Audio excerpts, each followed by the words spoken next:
Welcome to ஒலி பெட்டகம். இந்த வீடியோவில் நம்ம என்ன கதை கேட்க போகிறோம்னா, தரையில் வாழும் மீன்கள் கதையின் 9வது பகுதி. நம்ம சேனலை இது வரைக்கும் சப்ஸ்கிரைப் பண்ணாதவங்க சப்ஸ்கிரைப் பண்ணுங்கள். பக்கத்தில் இருக்கிற பெல் ஐகானை கிளிக் பண்ணி ஆல்ங்கிற ஆப்ஷனை ப்ரெஸ் பண்ணுங்கள். ஸோ தட் நான் போடுற கதைகளை உடனுக்குடனே நீங்கள் கேட்கலாம். வாங்க கதைக்குள்ளே போகலாம். ரிசீவரை எடுத்து ஹலோ என்றேன். மீனா, நயமான குரலில் யாரோ அழைத்தார்கள். யாரு? நான் தான். கிருஷ்ணா? ஆமாம். பதற்றத்துடன் சுற்றிலும் பார்வையிட்டேன். நல்ல வேளையாக அருகில் யாரும் இல்லை. என்ன விஷயம்? தைரியமாக கேட்டேன். மீனா, ரயிலுக்கு இன்னும் நேரம் இருக்கிறது. நான். வேண்டாம் வேண்டாம், போகாதே. முக்கியமான விஷயம் பேசணும். அதை இப்போது ஃபோனில் சொல்லக்கூடாதா? இப்பொழுதா? முடியாது. ஏன், பிஸியாக இருக்கிறாயா? ஆமாம். ஒரு நிமிடம் இருவருக்கும் இடையே மௌனம் நிலவியது. சாரி மீனா, உன்னை டிஸ்டர்ப் செய்து விட்டேனா? மனப்பூர்வமாக மன்னிப்பு கேட்பது போல் இருந்தது அவன் குரல். பரவாயில்லை, எனக்கு தஞ்சாவூரில் கொஞ்சம் வேலை இருக்கிறது. நாளைக்கு ஒருத்தரை சந்திக்கணும். வேண்டுமென்றால் அடுத்த வாரம் மறுபடியும் வருகிறேன். நீ போகக்கூடாது. நாளைக்கு நான் சொன்ன நேரத்தை மறந்து விடாதே. அப்பா வீட்டில் இருக்கிறார். அழைக்கட்டுமா? பேசுகிறாயா? வேண்டாம். ஃபோனை வைத்து விட்டான். நான் கொஞ்ச நேரம் அப்படியே நின்று விட்டேன். எனக்கு ஏனோ ரொம்ப அவமானமாக, திருட்டுத்தனம் செய்து விட்டது போல தலை குனிவாக இருந்தது. 10 நாட்கள் மெலட்டூரில் அவர்கள் வீட்டில் தங்கிவிட்டு வந்திருக்கிறேன். அவர்களுடைய விருந்தோம்பலை அனுபவித்து விட்டு வந்திருக்கிறேன். கிருஷ்ணன் இந்த ஊருக்கு வந்தால் மரியாதைக்காக கூட எங்கள் வீட்டுக்கு வா என்று அழைக்க முடியாத நிலையில் இருக்கிறேன். என்னுள் ரோஷம் தலை தூக்கியது. என்ன நடந்தாலும் சரி, கிருஷ்ணனை வீட்டுக்கு அழைத்தாக வேண்டும். முதலில் அப்பாவின் சம்மதம் பெற்றுவிட்டால் பிறகு அம்மாவை சமாளித்து விடலாம். இந்த வீட்டுக்கு எத்தனை பேர் வந்து போய்கொண்டிருக்கிறார்கள். அப்படி வருகிறவர்கள் எல்லோரும் எங்களுக்கு நெருக்கமானவர்களா என்ன? பண்பு என்ற பெயரில் பரம விரோதியிடம் கூட சிரித்து பேசக்கூடிய அம்மா இவர்களிடம் இவ்வளவு கடினமாக ஏன் இருக்க வேண்டும்? எந்த காலத்திலேயோ கருத்து வேற்றுமை ஏற்பட்டால் அதை மனதில் வைத்து கொண்டு பகையை கொண்டாடத்தான் வேண்டுமா? காலத்துடன் சில வேண்டாத நினைவுகளை மறந்து விடுவதுதானே மனுஷத்தன்மைக்கு அடையாளம். வேகமாக அப்பாவின் அறைக்குள் நுழைந்தேன். அப்பா ஏற்கனவே ரெடியாகி எங்களுக்காக காத்திருப்பது போல் பேப்பரை புரட்டி கொண்டிருந்தார். என்னை பார்த்ததும் பேப்பரை பக்கத்தில் வைத்துவிட்டு, சாரதி ரெடியாகி விட்டானா? கிளம்பலாமா என்றார். சாரதி குளித்து கொண்டிருக்கிறான் என்றேன். அப்பா வாட்சை பார்த்து கொண்டார். இன்னும் நேரம்தான் இருக்கிறதே. 6:30 மணிக்கு தொடங்கும் என்று சொல்லியிருக்கிறார்களே ஒழிய நேரத்தோடு ஆரம்பித்து விடுவார்களா என்ன? அதிலும் பெண்கள் சம்பந்தப்பட்ட நிகழ்ச்சி இல்லையா? அப்பா சிரித்து கொண்டே சொன்னார். அவ்வளவு சாதாரணமாக பேசுகிறவரிடம் திடீரென்று கிருஷ்ணனை பற்றி எப்படி பேசுவது என்று புரியவில்லை. அப்பா மறுபடியும் பேப்பரில் மூழ்கிவிட்டார். டாடி. என்ன மீனா? கிருஷ்ணன் இந்த ஊருக்கு வந்திருக்கிறான். உங்களுக்கு தெரியுமா? அப்பா சரியில் என்று நிமிர்ந்து பார்த்தார். ஆமாம், உனக்கு இப்படி தெரியும்? வாயடைத்து போனவள் போல் பார்த்தேன். உங்களுக்கு தெரியுமா? எத்தனையோ முயற்சி செய்த பிறகு கேட்க முடிந்தது என்னால். தெரியும், நேற்று வந்தான், இன்று மாலை ஊருக்கு போய்விடுவதாக சொன்னான். ஆனால் மதியம் சந்தித்த போது ஏதோ முக்கியமான வேலை வந்துவிட்டதாகவும் இன்று போக முடியாது போலிருக்கு என்றும் சொன்னான். இன்று மதியம் நீங்க அவனை சந்தித்தீர்களா? அப்பா தலையை அசைத்தார். ஆமாம், உங்க அம்மாவை கிளப்பில் இறக்கிவிட்ட பிறகு அத்தனை நேரம் எங்கே போனேன் என்று நினைத்தாய்? கிருஷ்ணனை பார்க்கத்தான். அது சரி, நீ அவனை எங்கே பார்த்தாய்? சொல்லவே இல்லையே. ஏர்போர்ட்டில். மதுசூதன் என்று பெங்களூருக்கு போயிருப்பதாக சொன்னான். வழி அனுப்ப போயிருந்தான் போலும். மதுசூதனன் யாரு டாடி? கிருஷ்ணனின் நண்பன். அவனுடைய சித்தப்பாவின் நிலத்தை தான் கிருஷ்ணன் குத்தகைக்கு எடுத்து கொண்டிருக்கிறான். எனக்கு திடீரென்று நினைவுக்கு வந்தது. கிருஷ்ணன் எதற்காக இந்த ஊருக்கு வந்தானாம்? அதை பற்றி உங்களிடம் ஏதாவது சொன்னானா என்று கேட்டேன். புதிதாக ஒன்றுமில்லை, பழைய பல்லவிதான். அந்த நிலத்தின் எஜமானி, அதாவது மதுசூதனின் சித்தப்பா, நிலத்தை வாங்க புது பார்ட்டி வந்திருப்பதாகவும் விற்கப் போவதாகவும் தந்தி கொடுத்தாராம். அதே விலைக்கு தானே வாங்கி கொள்வதாகவும் கொஞ்சம் அவகாசம் கொடுக்க சொல்லியும் கேட்பதற்காக வந்தானாம். அவகாசம் கொடுப்பதற்கு ஒப்புக்கொண்டாரா? 15 நாட்கள் கொடுத்திருக்கிறார். அதுவும் மது ரொம்ப வற்புறுத்தி கேட்டுக்கொண்ட பிறகு. என்ன விலையாம்? 1.5 லட்சம். 1.5 லட்சமா? கண்களை அகல விரித்து பார்த்தேன். ஆமாம், அந்த நிலம் அவ்வளவு பெரும். அப்பா பேப்பரால் முகத்தை மறைத்து கொண்டே சொன்னார். அவருடைய போக்கை பார்த்தால் உரையாடலை நீடிக்க விரும்பாதது போல் தோன்றியது. அம்மாவிடம் எனக்கு பயம் அதிகம். அம்மா லேசாக முகத்தை சுளித்தால் போதும், அந்த சுற்று வட்டாரத்தில் கூட இருக்க மாட்டேன். ஆனால் அப்பாவிடம் எனக்கு உரிமை இருக்கு. எப்போது எது வேண்டுமானாலும் அவரிடம் கேட்கக்கூடிய சுதந்திரம் இருக்கு. அதனால் தைரியமாக உரையாடலை மேலும் நீடித்தேன். 1,50,000 கிருஷ்ணன் எங்கிருந்து கொண்டு வருவான்? அப்பாவிடம் கேட்டிருப்பானா? கிருஷ்ணன் என்னை பார்த்தபோது அப்பாவை சந்தித்ததாக பேச்சுவாக்கில் கூட சொல்லவில்லை. அந்த விஷயத்தை ரகசியமாக வைக்க வேண்டிய அவசியம் என்ன? திடீரென்று எனக்கு ஒரு சந்தேகம் வந்தது. டாடி, கிருஷ்ணன் உங்களிடம் பண உதவி ஏதாவது கேட்டானா? அப்பா நிமிர்ந்து பார்த்தார். அவனா? என்னையா? ம், இல்லை. நானாக கடன் தருவதாக சொன்ன போதும் சம்மதிக்கவில்லை. அவனை போன்ற பிடிவாதமான ஆசாமியை எங்கேயும் பார்த்ததில்லை, கோபமாக சொன்னார். பின்ன எங்கிருந்து பணம் புரட்டப் போகிறான்? அதான் எனக்கும் தெரியவில்லை. அவ்வளவு பெரிய ரொக்கத்தை அவனுக்கு கடனாக யார் தருவார்கள்? அப்படியே தந்தாலும் அங்கேயும் இதே பிரச்சனையை எதிர்கொள்ள வேண்டியிருக்கும். வருங்கால மாமனாரிடம் கேட்பானோ என்னவோ. சுந்தரியின் தந்தையிடமா? ஆமாம். ஆனால் அவர் கடனாக தருவதற்கு சம்மதிக்கவில்லையாம். நிலத்தை வாங்கி மகள் பெயரில் ரிஜிஸ்டர் செய்து தருவாராம். அப்படி செய்வதில் கிருஷ்ணனுக்கு உடன்பாடு இல்லை. அந்த நிலம் என்றால் அவனுக்கு உயிர். அதை வாங்கினால் தானே வாங்க வேண்டும் என்ற பிடிவாதம். கையில் காலனா இல்லை. என்ன செய்ய போகிறானோ தெரியவில்லை. நாற்காலியின் பின்னால் சாய்ந்து கொண்டே அப்பா சொன்னார். மேஜை மீது ஒரே இடத்தில் நிலைத்துவிட்ட அவருடைய பார்வையில் இருந்து அவருடைய மனம் எங்கே இல்லை என்று புரிந்தது. நிலத்தை தவிர கிருஷ்ணன் வேறு விஷயம் ஏதாவது சொன்னானா? சொன்னான். ராஜியின் திருமணம் அடுத்த மாதம் நடக்கப் போகிறதாம். டாடி, செல்லமாக சிணுங்கினேன். என்ன என்பது போல் பார்த்தார். ராஜிக்கு பார்த்திருக்கும் மாப்பிள்ளையை நானும் பார்த்தேன். பார்க்க குரங்கு போல் இருப்பான். வாழ்க்கையில் தோற்றத்தை விட குணம் முக்கியம் மீனா. தோற்றம் சுமார் என்றாலும் பரவாயில்லை. ஆனால் சுபாவத்திலேயும் குரங்கு சேட்டைகளை பின்பற்றுபவனுடன் வாழ்க்கையை பகிர்ந்து கொள்வது கஷ்டம் இல்லையா? என்ன சொல்ல வருகிறாய்? ஆமாம் டாடி, எனக்கு ஏனோ அந்த மாப்பிள்ளையை கொஞ்சம் கூட பிடிக்கவில்லை. ராஜியும் நான் சொன்னதை ஏற்றுக்கொண்டு கிருஷ்ணனிடம் தன்னுடைய மறுப்பை தெரிவிக்கப் போவதாக கடிதம் எழுதியிருக்கிறாள். அதனால் இந்த திருமணம் நடக்காது. என்னது? அப்பா விருட்டென்று எழுந்து கொண்டார். அவர் முகம் சிவந்து விட்டது. கண்கள் அக்னி பிழம்புகளாக ஜொலித்தன. உக்ரமூர்த்தியாக இருந்த அவருடைய தோற்றத்தை பார்த்து மிரண்டு போனவளாக ஓரடி பின்னால் வைத்தேன். ஏனோ தெரியவில்லை, என்றுமே வராத அளவுக்கு அப்பாவுக்கு கோபம் வந்துவிட்டது. இதில் அப்பா இவ்வளவு கோபம் கொள்ள வேண்டிய அவசியம் என்னவென்று எனக்கு புரியவில்லை. ராஜியை அந்த திருமணத்தில் இருந்து தப்பிக்க வைத்தது நல்ல காரியம் இல்லையா? அவளுக்கு நான் செய்த நன்மை இல்லையா? அப்பாவின் குரல் கடினமாக ஒலித்தது. எதற்காக இப்படி செய்தாய்? இது மட்டும் பலித்து விட்டால் கிருஷ்ணன் மறுபடியும் நம் முகத்தை பார்ப்பானா? உங்க அம்மா அவர்களுடைய உறவையே துண்டித்து விட்டாள். நீயானால் முக்காலோப்பனை கூட இல்லாமல் செய்ய போகிறாய். ராஜை அந்த திருமணத்தை மறுத்துவிட்டு என்ன செய்ய போகிறாளாம்? இங்கே வந்து இருப்பாளாமா? உன்னால் அவளுக்கு என்ன உதவி செய்ய முடியும்? முகூர்த்த தேதி முடிவு செய்த பிறகு கல்யாணம் நின்றுவிட்டால் அந்த பட்டிக்காட்டில் அந்த குடும்பத்திற்கு எவ்வளவு தலைக்குனிவாக இருக்குமோ உனக்கு தெரியுமா? டாடி, கடிதம் எழுதுவதற்கு முன்னால் என்னிடம் ஒரு வார்த்தையாவது கேட்டாயா? உன்னை மெலட்டூருக்கு அனுப்பி வைத்தது என்னுடைய முட்டாள்தனம். இத்தனை ஏற்பாடுகளை கஷ்டப்பட்டு செய்த பிறகு அந்த திருமணம் உன் காரணமாக நின்றுவிட்டது என்று தெரிந்தால் கிருஷ்ணன் என்ன செய்வான் தெரியுமா? உன்னை ஒன்றும் சொல்ல மாட்டான். நம்மிடமிருந்து 1000 மைல் தொலைவு தள்ளி இருப்பான். நான் அவர்களுக்கு எந்த உதவியும் செய்ய முடியாமல் போனாலும் ஏதோ கண்ணால் பார்த்து திருப்திப்பட்டு கொள்கிறேன். கடைசியில் அந்த கொடுப்பினை கூட இல்லாதபடிக்கு செய்து புண்ணியம் கட்டி கொண்டு விட்டாயா? ஆனால் டாடி, விழிகளில் சுழன்ற கண்ணீரை கட்டுப்படுத்த முயற்சி செய்து கொண்டே சொன்னேன். முதலில் இங்கிருந்து போய்விடு. ராஜியின் திருமணம் நடக்காதா? எப்படி நடக்காதோ நானும் பார்த்து விடுகிறேன். இன்றே ராஜிக்கு கடிதம் எழுதுகிறேன். பைத்தியக்காரத்தனமாக நடந்து கொள்ளாதே என்றும் கிருஷ்ணன் சொன்னபடி கேட்டு வீட்டின் கௌரவத்தை நிலைநாட்டு என்றும் எழுதப் போகிறேன்.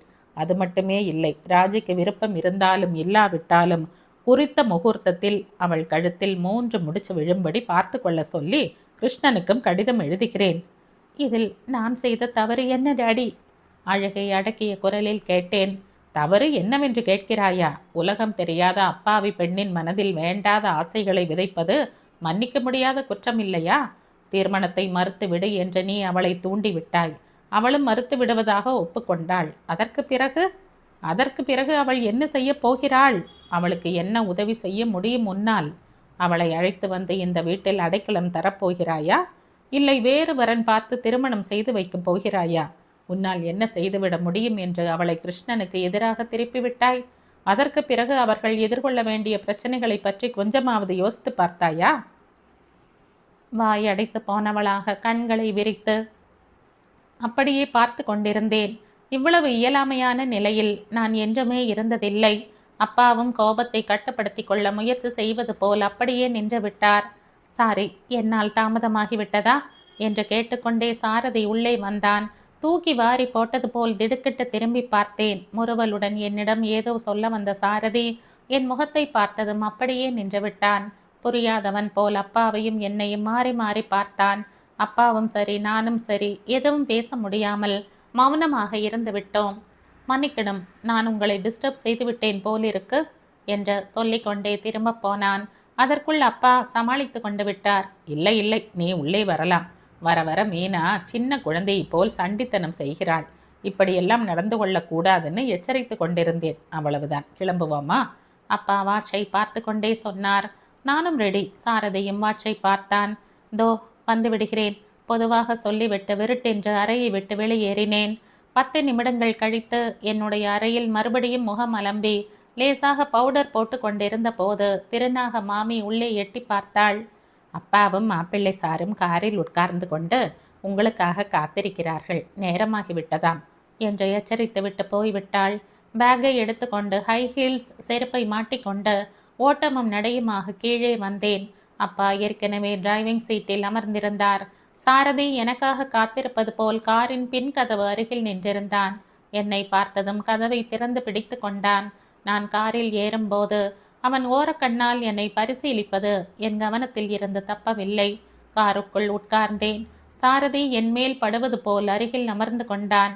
நகர்ந்து உட்கார வேண்டும் என்று தோன்றினாலும் பண்பை கருதி சும்மா இருந்தேன். நாங்கள் போய் சேர்ந்த போது அம்மா வெளியிலேயே நின்று கொண்டிருந்தாள். அந்த நேரத்தில் அம்மாவை பார்க்கும்போது இவ்வளவு கஷ்டப்பட்டு உழைத்த மனுஷி இவள்தானா என்ற சந்தேகம் யாருக்குமே வரும். அவ்வளவு உற்சாகமாக புத்துணர்வுடன் இருந்தாள். ஏற்கனவே சில பிரமுகர்கள் வந்திருந்தார்கள். அம்மா அப்பா இருவரும் சேர்ந்து சாரதியை தங்களுடைய வருங்கால மாப்பிள்ளையாக அவர்களுக்கு அறிமுகப்படுத்தி வைத்தார்கள். அவர்களில் ஓரிரு பெண்மணிகள் என் அருகில் வந்து யூ ஆர் லக்கி என்றும் கங்க்ராச்சுலேஷன்ஸ் என்றும் இன்னும் ஏதேதோ சொன்னார்கள். சாதாரணமாக இருந்தால் வெட்கப்பட்டு கொண்டோ அல்லது முறுவலுடனோ தேங்க்ஸ் என்று சொல்லணும். ஆனால் நான் அப்படி எதுவும் செய்யவில்லை. எனக்கு முற்றிலும் சம்பந்தம் இல்லாத விஷயம் என்பது போல் முகத்தை வைத்து கொண்டேன். நிகழ்ச்சி தொடங்கிவிட்டது. அம்மா வரவேற்புரையை வழங்கிவிட்டு பெண்களின் உரிமைகளை பற்றியும் சுதந்திரத்தை பற்றியும் அரை மணி நேரம் தங்கு தடையில்லாமல் சொற்பொழிவு ஆற்றினாள். ஸ்டேஜிற்கு அருகில் முதல் வரிசையில் அப்பாவுக்கும் சாரதிக்கும் நடுவில் அமர்ந்து கொண்டிருந்த நான் அம்மாவின் சொற்பொழிவை கவனமாக கேட்கவில்லை. திடீரென்று சபையில் எழும்பிய கை தட்டல்களின் ஒலியை கேட்டு அம்மாவின் பேச்சு முடிந்து விட்டது என்று புரிந்து கொண்டேன். பிறகு யார் யாரோ பேசினார்கள். எனக்கு இருப்பு கொள்ளவில்லை. எப்போட அப்பா இங்கிருந்து வெளியேறுவோம் என்று தவித்து கொண்டிருந்தேன்.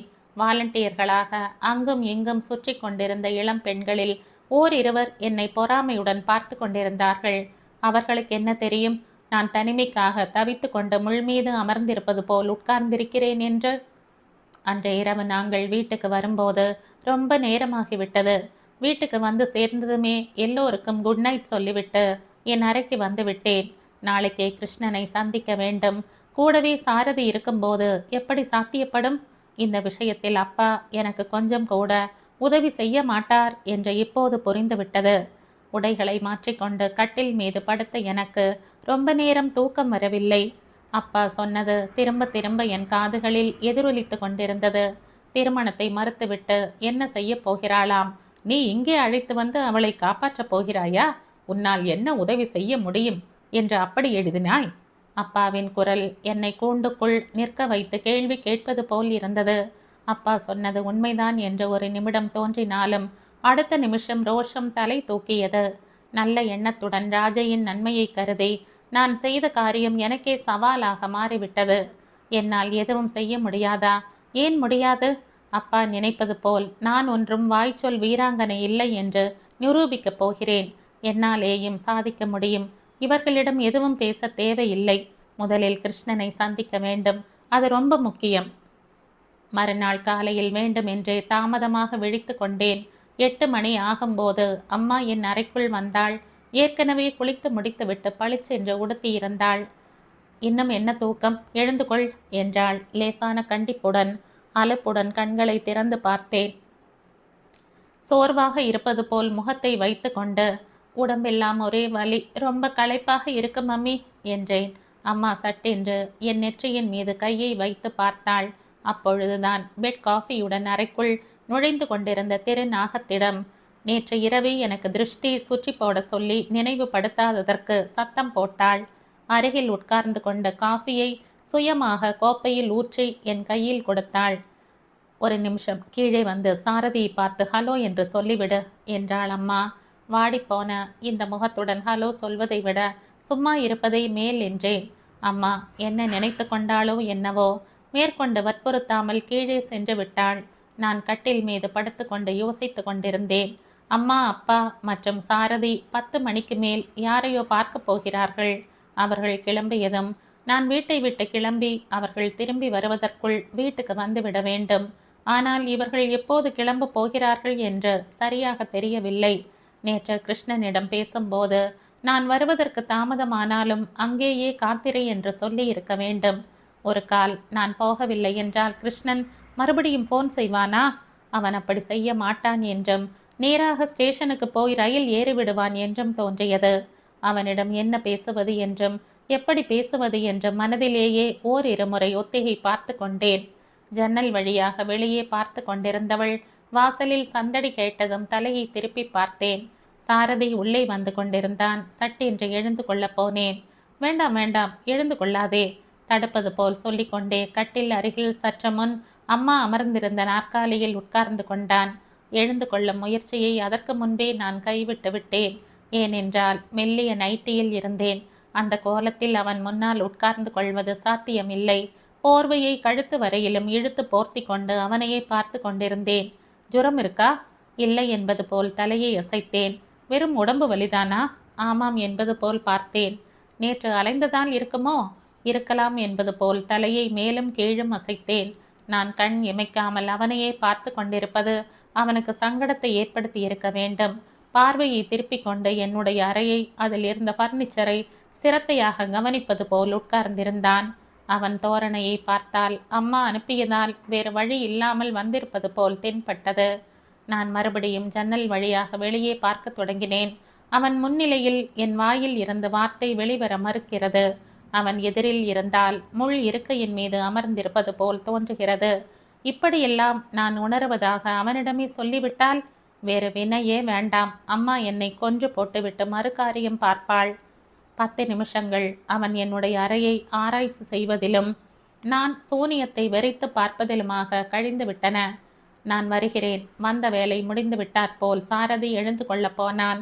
சரி என்பது போல் பார்த்தேன். அவன் நாற்காலியில் இருந்து எழுந்து கொள்ளும் போது அம்மா உள்ளே வந்தாள். சாரதி மறுபடியும் உட்கார்ந்து கொண்டான். பிரேக்ஃபாஸ்ட் இங்கேயே வரவழைக்கட்டுமா? அம்மா கேட்டாள். வேண்டாம், கீழேயே வருகிறேன். அம்மா வந்து கட்டில் விளிம்பில் அமர்ந்து கொண்டாள். டெம்பரேச்சர் இல்லை போலிருக்கு, சாரதி அம்மாவிடம் சொன்னான். ஆமாம், எதற்கும் இருக்கட்டும் என்று டாக்டருக்கு ஃபோன் செய்தேன். ரொம்ப பூஞ்சை உடம்பு, ஒரு நாள் ஜுரம் அடித்தாலும் கீரை தண்டாய் துவண்டு போய்விடுவாள். அம்மா என் நெற்றியின் மீது கையை வைத்து மற்றொரு முறை ஜுரம் இருக்கா இல்லையா என்று பார்த்தாள். அம்மா இப்படி கனிவாக பேசும்போதெல்லாம் என் மனதில் சந்தோஷம் வெள்ளமாக பெருகி ஓடும். மனித மனம் எவ்வளவு விசித்திரமானது! சில சமயம் பொங்கி போவதும் சில சமயம் குன்றி போவதும். எதையும் சமமாக எடுத்துக்கொண்டால் என்ன? அங்கும் இங்குமாக தலையை திருப்பி வேடிக்கை பார்த்து கொண்டிருந்த சாரதி கையை நீட்டி மேஜை மீது இருந்த போட்டோ ஃப்ரேமை எடுத்து பார்த்தான். என் இதயத்தில் கிளி பரவியது.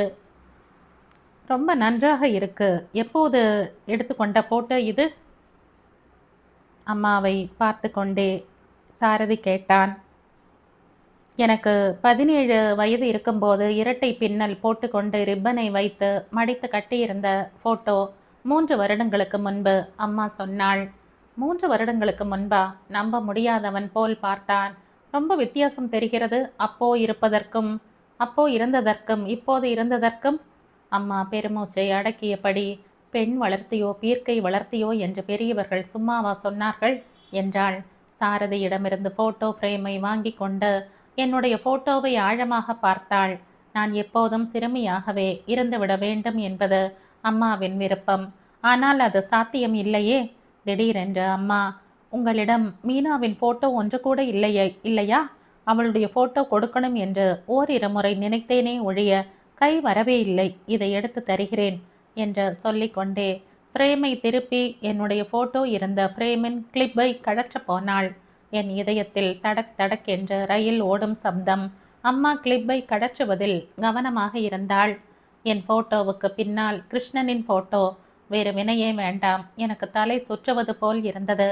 அடுத்த நிமிடம் மேற்கூரை தலை மீது விழப்போவது நிச்சயம் என்று முன்கூட்டி தெரிந்தவள் போல் மூச்சை அடக்கி கொண்டு காத்திருந்தேன். ஏதோ அற்புதம் நிகழ்ந்தது போல் திருநாக மாமி உள்ளே எட்டி பார்த்தாள். அம்மா, மிஸ்ஸஸ் ராமன் லைனில் இருக்காங்க. உங்களிடம் ஏதோ அர்ஜெண்டாக பேசணுமாம், உடனே வர சொன்னாங்க என்றாள். அம்மா கையில் இருந்த போட்டோ ஃப்ரேமை அப்படியே கட்டில் மீது போட்டுவிட்டு வேகமாக போய்விட்டாள். சாரதியும் அம்மாவின் பின்னாலேயே கிளம்பி போனான். என் இதய துடிப்பு பழைய நிலைக்கு திரும்புவதற்கு கொஞ்ச நேரம் தேவைப்பட்டது. கிருஷ்ணனின் போட்டோவை எடுத்து பீரோவில் உடைகளுக்கு நடுவில் பத்திரப்படுத்தினேன். பீரோவை பூட்டி சாவியை தலையணைக்கு அடியில் வைத்து விட்டேன். 11 மணி ஆகிவிட்டது. அம்மா, அப்பா, சாரதி மூவரும் வெளியில் கிளம்புவதற்கு தயாராக காத்திருந்தார்கள். மிஸ்ஸஸ் ராமன் அவ்வளவு அவசரமாக ஃபோன் செய்த காரணம் என்னவென்றால், இன்று எங்கள் எல்லோருக்கும் மதிய சாப்பாடு அங்கே ஏற்பாடு செய்திருப்பதாகவும் இங்கே சமைக்க வேண்டாம் என்றும் சொல்வதற்காகத்தான். சற்று முன்னாடியே வந்தால் அவர்கள் வீட்டுக்கு வரப்போகும் விருந்தாளிகளுக்கு சாரதியை அறிமுகப்படுத்த போவதாகவும் தெரிவித்தாள். அம்மாவும் மற்றவர்களும் கிளம்ப முற்பட்ட போது எங்கள் குடும்ப நண்பர் பார்த்திபனும் அவருடைய மனைவியும் கிளப் விழாவை சிறப்பாக நடத்தியதற்காக அம்மாவை நேரில் பாராட்டுவதற்காக வந்துவிட்டார்கள். எல்லோரும் கலகலவென்று பேசிக்கொண்டிருந்தார்கள். மேலும் 1/2 மணி நேரம் கழிந்து விட்டது. கீழே இருந்து சிரிப்பு சத்தம் விடாமல் கேட்டு கொண்டிருந்தது. எனக்கு என்ன செய்வது என்று தெரியவில்லை. கிருஷ்ணனை சந்திக்க முடியாமல் போனால் நான் போட்ட திட்டமெல்லாம் விழலுக்கு இறைத்த நீராகிவிடும். ஏற்கனவே சொன்ன நேரத்தையும் தாண்டி 1/2 மணியாகிவிட்டது. கிருஷ்ணன் அங்கே எனக்காக காத்திருப்பான். நான் அறையில் குறுக்கும் நெடுக்குமாக நடை பயின்று கொண்டிருந்தேன். கார் கிளம்ப போகும் சத்தத்திற்காக காத்திருந்த எனக்கு திடீரென்று யாரோ என் அறையை நோக்கி நடந்து வருவது போல் காலடி சத்தம் கேட்டது. சட்டென்று வந்து கட்டில் மீது படுத்து கொண்டேன். கழுத்து வரையிலும் போர்த்தி கொண்டு வாசல் பக்கம் பார்த்து கொண்டிருந்தேன். அறைக்குள் வந்தது யாரோ இல்லை, டாடி. அப்பாவை பார்த்ததுமே என் பார்வை தரையில் பதிந்தது. நேற்று அப்பா என்னை சத்தம் போட்ட பிறகு மறுபடியும் நான் அவருடைய கண்ணில் படவில்லை. அப்பா என்னை பார்த்ததும் என்ன நினைத்து கொண்டாரோ என்னவோ அருகில் வந்து நெற்றியின் மீது கையை வைத்து பார்த்தார். ஜுரம் இல்லை, வேண்டுமென்றே சோர்ந்து போன குரலில் சொன்னேன். அப்பாவின் முகம் வழக்கத்தை விட பிரசன்னமாக இருந்தது. இரவு முழுவதும் தூங்கவில்லையா என்று கேட்டார். இல்லை என்பது போல் தலையை அசைத்தேன். ராஜியின் திருமணத்தை எப்படி நிறுத்துவது என்று யோசித்து கொண்டிருந்தாயா? அப்பாவின் குரல் வித்தியாசமாக ஒலித்தது.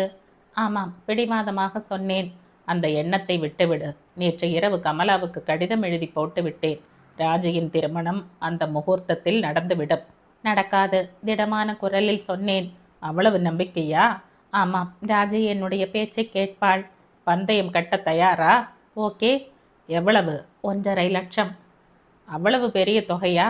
ஆமாம், நான் எது செய்தாலும் எங்கள் ஸ்டேட்டஸுக்கு தகுந்தாற்போல் இருக்கணும் என்று அம்மா சொல்லி கொண்டிருப்பாள். ஜெயித்து விடுவோம் என்று அவ்வளவு உறுதியா? பந்தயம் கட்டி பாருங்கள், உங்களுக்கே தெரியும். சரி, ஒப்புக்கொள்கிறேன். ஒரு கால் நீ தோற்று போய்விட்டால் நான் தருகிறேன். உன்னால் எப்படி தர முடியும்? எப்படியோ தருகிறேன். உங்கள் பணத்தில் இருந்து மட்டும் இல்லை. அப்பா என்னை கூர்ந்து பார்த்தார். பிறகு தலையை அசைத்துவிட்டு ஓகே என்றார். கொடுத்த வாக்கை மறக்கக்கூடாது. அந்த வார்த்தையை நீதான் நினைவில் வைத்து கொள்ளணும். அப்பா வாசலை தாண்டும் போது டாடி என்று பின்னால் இருந்து செல்லமாக அழைத்தேன். பின்னால் திரும்பி என்ன என்பது போல் பார்த்தார். தெரிந்தோ தெரியாமலோ நான் உங்களுக்கு வேதனையை ஏற்படுத்தியிருந்தால் என்னை மன்னித்து விடுங்கள். அப்பா ஒரு நிமிடம் என்னை கூர்ந்து பார்த்தார். பிறகு மிருது கம்பீரமான குரலில், மீனா, நீ உண்மையிலேயே தெரியாமல் செய்தால் என் மன்னிப்பு எப்போதும் உனக்கு இருக்கும். ஆனால் தெரிந்தும் தெரியாதது போல் நடித்தால் மட்டும் எனக்கு 2 மடங்கு வேதனை ஏற்படும். நீ எந்த காரியத்தை எந்த எண்ணத்தோடு செய்கிறாய் என்ற என்னால் சுலபமாக கண்டுபிடித்து விட முடியும். நான் ஒரு லாயர் என்பதை மறந்து விடாதே என்று சொல்லிவிட்டு போய்விட்டார். அப்பா அப்படி சகஜமாக பேசிவிட்டு போன பிறகு என் இதயத்தில் இருந்து பெரிய பாரம் நீங்கியது போல் நிம்மதியாக இருந்தது.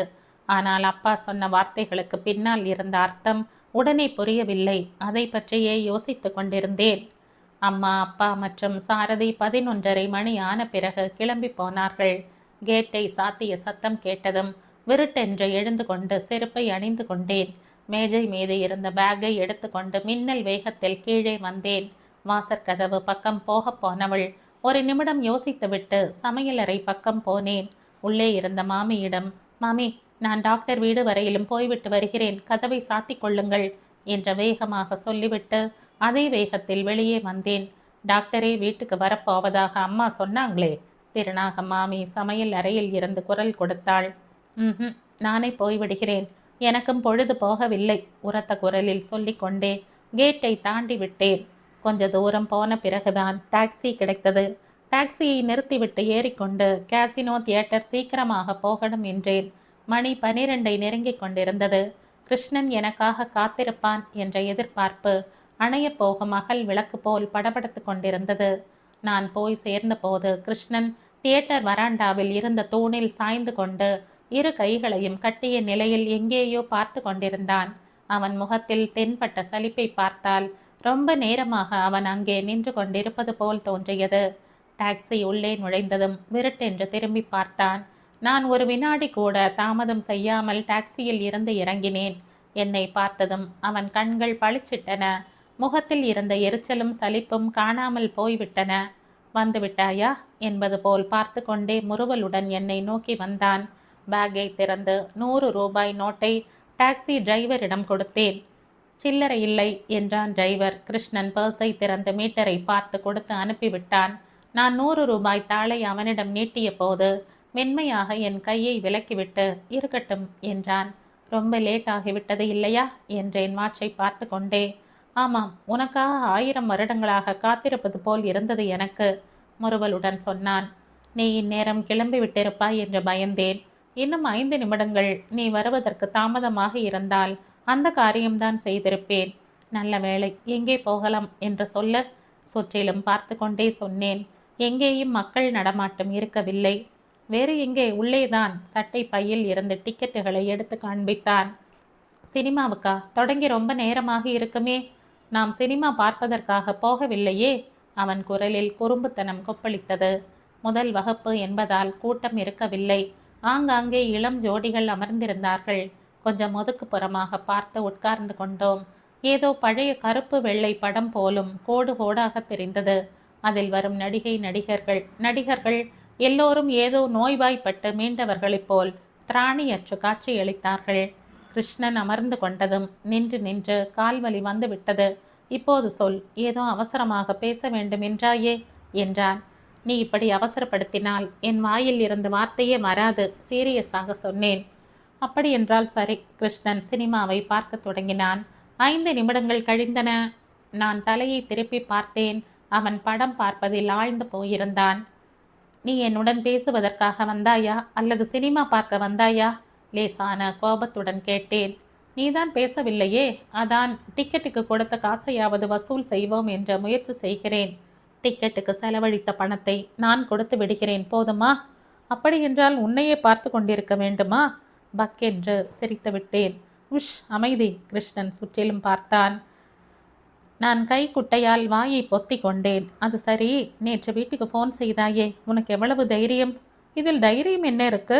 அவன் குரல் சீரியஸாக மாறியது. அம்மாவுக்கு தெரிந்துவிட்டால்? முதலில் உங்கள் அம்மாவைத்தான் கூப்பிட சொன்னேன். வெளியே போயிருப்பதாக சொன்ன பிறகுதான் உன்னை அழைத்தேன். ஒரு கால் அம்மா வீட்டில் இருந்தால் உங்கள் அம்மா வருவதற்குள் ஃபோனை வைத்து விட்டிருப்பேன். நல்ல ஆள்தான்.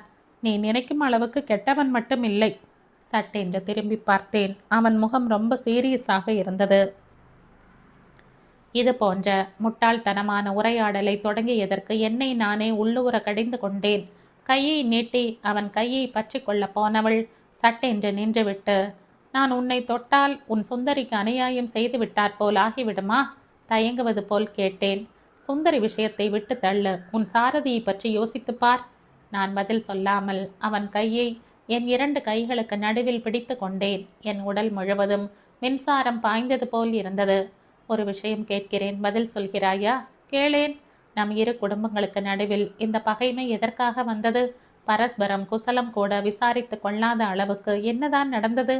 நாற்காலியின் பின்னால் சாய்ந்தாற்போல் உட்கார்ந்திருந்த கிருஷ்ணன் கையை விடுவித்து கொண்டு சரியாக உட்கார்ந்தான். நீ உங்க அம்மாவிடமோ அப்பாவிடமோ கேட்கவில்லையா? அப்பாவிடம் கேட்டேன். ஆனால் எனக்கு உன் வாயால் கேட்கணும் போல் இருக்கு. புதிதாக என்ன இருக்கும்? பணம் இருப்பவர்களுக்கும் இல்லாதவர்களுக்கும் இடையே இருக்கும் பகைமைதான். அப்படியென்றால் இருப்பவர்கள் இல்லாதவர்களை இழிவாக பார்ப்பார்கள். இல்லாதவர்கள் இருப்பவர்களை அகம்பாவம் பிடித்தவர்களாக, தங்களை விட உயர்ந்தவர்களாக நினைத்து பொறாமைப்படுவார்கள். அதாவது இந்த உலகில் ஏழைகள் எல்லோரும் பணக்காரர்களை பார்த்தால் பொறாமைப்படுவார்கள் என்று சொல்கிறாயா? 100க்கு 90 பேர் அப்படித்தான். மீதி 10 பேரில் நீங்க ஒருத்தராக இருக்கலாம் இல்லையா? அந்த விஷயத்தை உங்க அம்மா ஒப்புக்கொள்ள மாட்டாள். அதாவது இதற்கெல்லாம் காரணம் அம்மாதான் என்கிறாயா? கிருஷ்ணன் பதில் சொல்லவில்லை.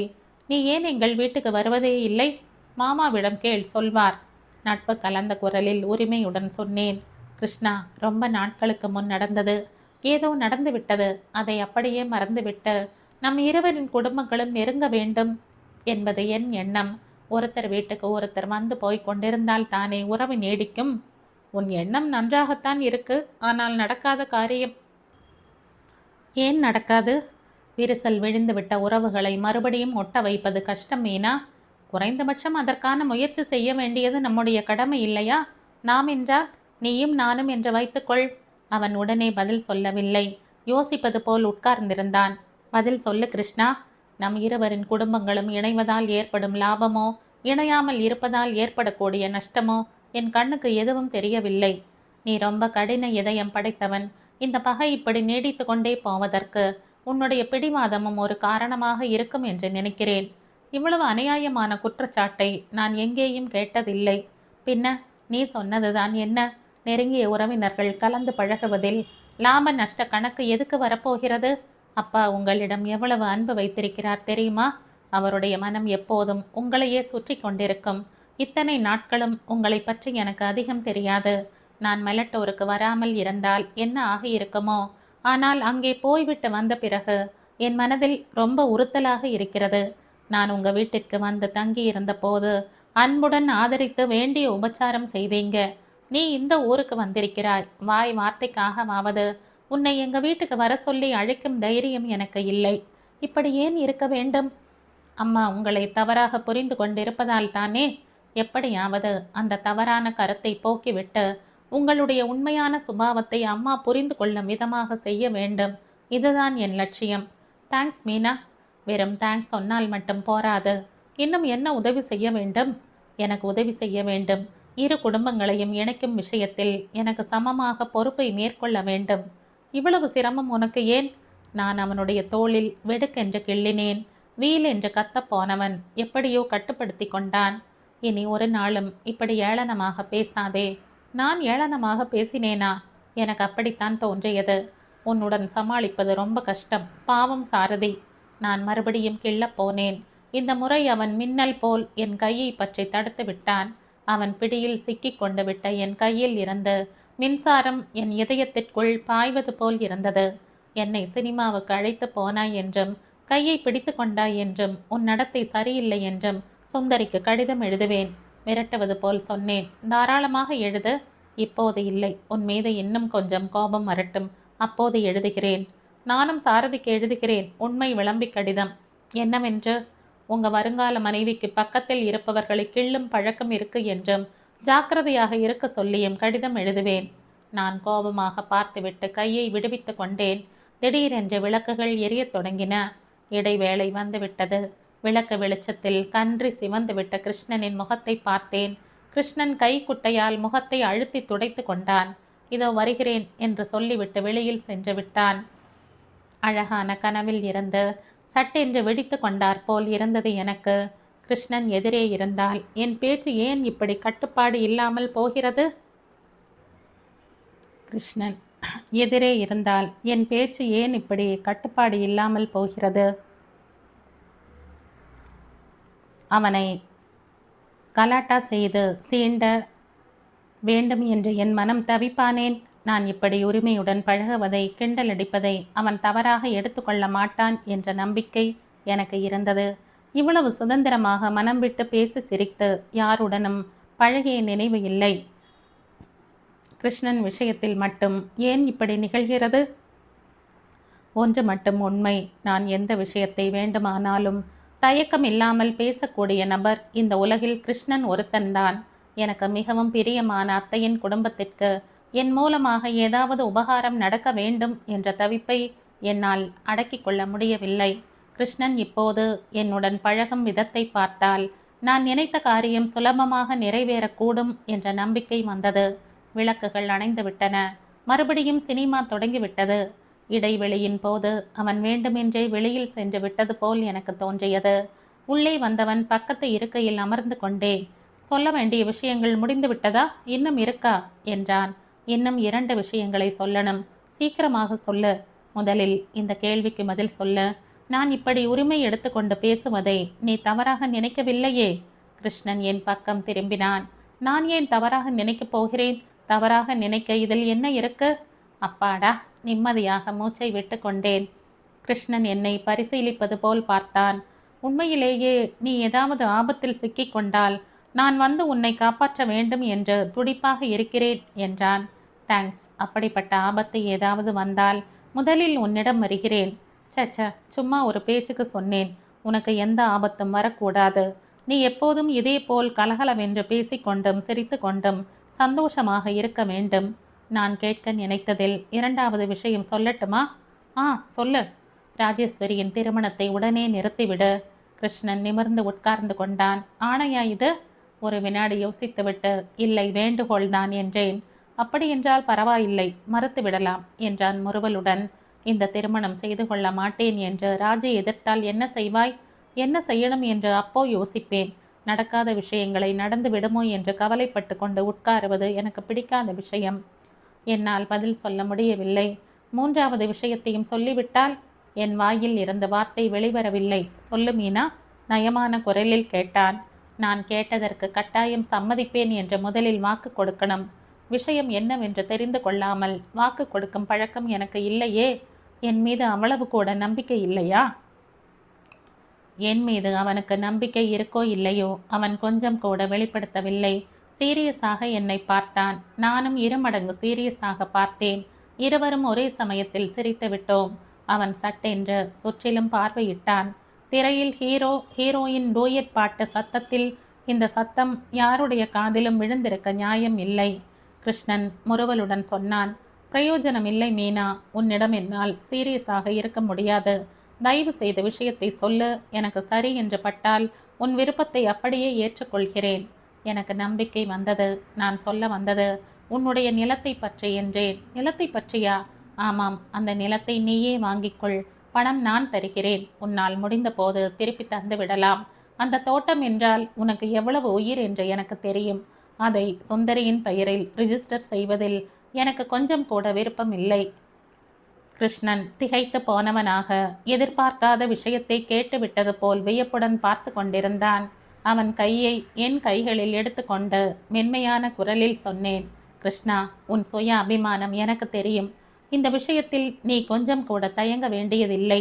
நீ கடனுக்காக முயற்சி செய்கிறாய் என்றும் இதுவரையிலும் கிடைத்ததாக தெரியவில்லை என்றும் அப்பா சொன்னார். அந்த கடன் ஏதோ என்னிடம் வாங்கிக்கொள். உன்னால் முடிந்த போது கொஞ்சம் கொஞ்சமாக திருப்பி விடலாம்.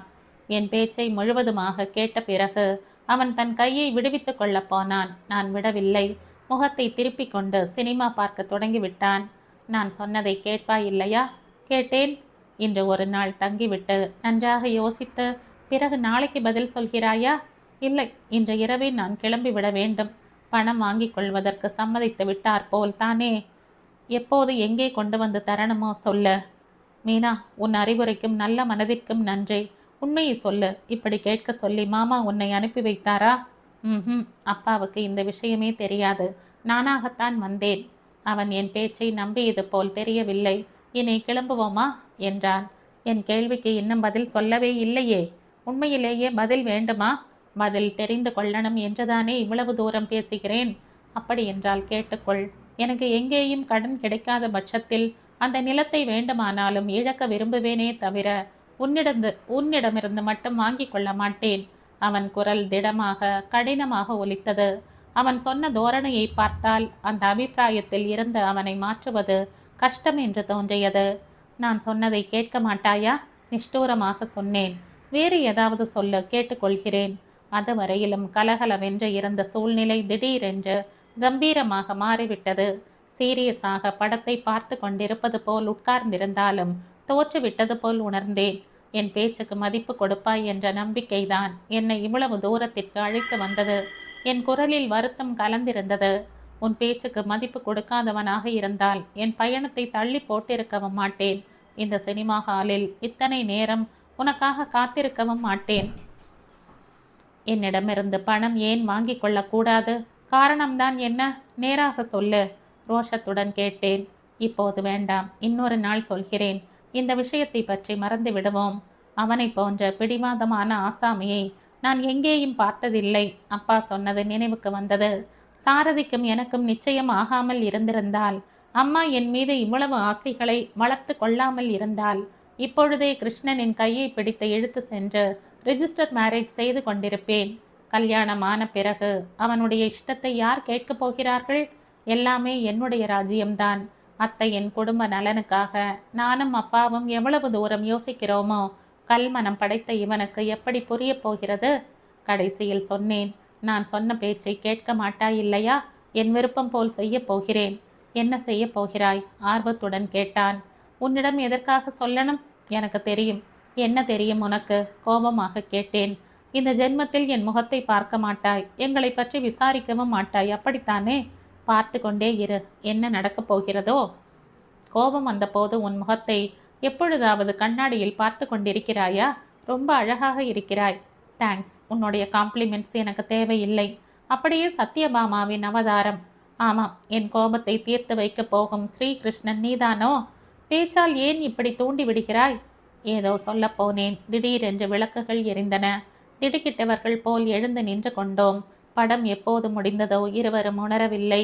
எல்லோரும் போன பிறகு வெளியே வந்தோம். வெளியே டாக்ஸி காலியாக தென்பட்டது. கிருஷ்ணன் டாக்ஸியை அழைத்து அருகில் வந்ததும் கதவை திறந்து பிடித்து கொண்டான். நான் ஏறி உட்கார்ந்து கொண்டேன். சரியான முடிவுக்கு வராமலேயே எங்களுடைய உரையாடல் பாதையிலேயே நின்றுவிட்டது. எத்தனையோ நம்பிக்கையுடன் வந்த எனக்கு ஏமாற்றமாக இருந்தது. அவன் என் விருப்பத்தை ஏற்றுக்கொள்ளவில்லை. என்னால் அவனை சம்மதிக்க வைக்க முடியவில்லை. கிருஷ்ணன் கதவை சாத்திவிட்டு அதன் மீது கையை வைத்தபடி குனிந்து உள்ளே பார்த்து கொண்டே சொன்னான். தேங்க்ஸ் மீனா. நான் இந்த ஊருக்கு எத்தனையோ தடவை வந்திருக்கிறேன். ஆனால் இந்த முறை வந்தபோது ஏற்பட்ட உணர்வு இதற்கு முன் எப்போதும் ஏற்பட்டதில்லை. இந்த அனுபவத்தை என்னால் மறக்கவே முடியாது. ராஜையிடம் ஏதாவது சொல்லணுமா? தேவையில்லை. என்னால் கடிதம் எழுத முடியும். அவன் இன்னும் கொஞ்சம் குனிந்து என் கண்களில் எதையோ தேடுவது போல் பார்த்தான். பிறகு கனிவான குரலில், மீனா, நீ சொன்ன பேச்சை நான் கேட்கவில்லை என்றோ, என்னை உங்க வீட்டுக்கு அழைக்க முடியாத நிலையில் இருக்கிறோமே என்றோ வருத்தப்பட்டு கொள்ளாதே.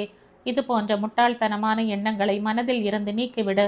நமக்கு இடையே எந்த விதமான ஒளிவு மறைவுகளும் இருக்கக்கூடாது. நான் இன்று இரவே ஊருக்கு போகிறேன். அடுத்த தடவை எப்பொழுதாவது வந்தால் உனக்கு ஃபோன் செய்யட்டுமா? உன் விருப்பம். வேறு திசையில் பார்த்து கொண்டே சொன்னேன். என் மீது கோபம் வந்துவிட்டதா மீனா? ஆமாம் என்றோ இல்லை என்றோ சொல்லாமல் மௌனமாக இருந்தேன். மாமாவை நான் கேட்டதாக சொல்லு. கிருஷ்ணன் டிரைவரிடம் நான் போக வேண்டிய முகவரியை சொன்னான். டாக்ஸி முனையில் திரும்பும் போது பின்னால் திரும்பி பார்த்தேன். அவன் அதே இடத்தில் நின்று கொண்டிருந்தான். பிரியமான நபரை விடை கொடுத்து அனுப்பும்போது ஏற்படும் மெல்லிய சோகம் அவன் முகத்தில் ஸ்பஷ்டமாக தென்பட்டது. நான் திரும்பி பார்த்ததும் அவன் கையை உயர்த்தி அசைத்தான். நான் கையை ஆட்டுவதற்குள் டாக்ஸி தெருமுனையில் திரும்பிவிட்டது. அவன் என் கண்ணில் படவில்லை. டாக்ஸியில் வீட்டுக்கு வந்து சேர்ந்தேன். டாக்ஸிக்காரனுக்கு பணம் கொடுத்துவிட்டு உள்ளே வந்தேன். ஹால் சோஃபாவில் பேப்பரை பார்த்து கொண்டு உட்கார்ந்திருந்த டாக்டரை பார்த்ததும் நின்று விட்டேன். என் காலடி சத்தம் கேட்டதும் பேப்பரை நகர்த்திவிட்டு பார்த்த டாக்டர், எங்கே போயிருந்தாய் மீனா? நான் உனக்காக வருவது இதோடு 3வது தடவை. 2 முறை வந்துவிட்டு திரும்பி போனேன் என்றார். அவர் சொல்லி கொண்டிருக்கும் போதே திறனாக மாமி வந்தாள். எங்கேம்மா போயிருந்தீங்க? கிளினிக்குக்கு வரவில்லை என்று டாக்டர் வந்து சொன்னது முதல் பயந்து நடுங்கிக் கொண்டிருக்கிறோம். பெண்களை கடத்தி போவதாக பேப்பரில் தினமும் செய்திகள் வேறு. எனக்கு நெஞ்சுவலியே வந்துவிட்டது என்றாள்.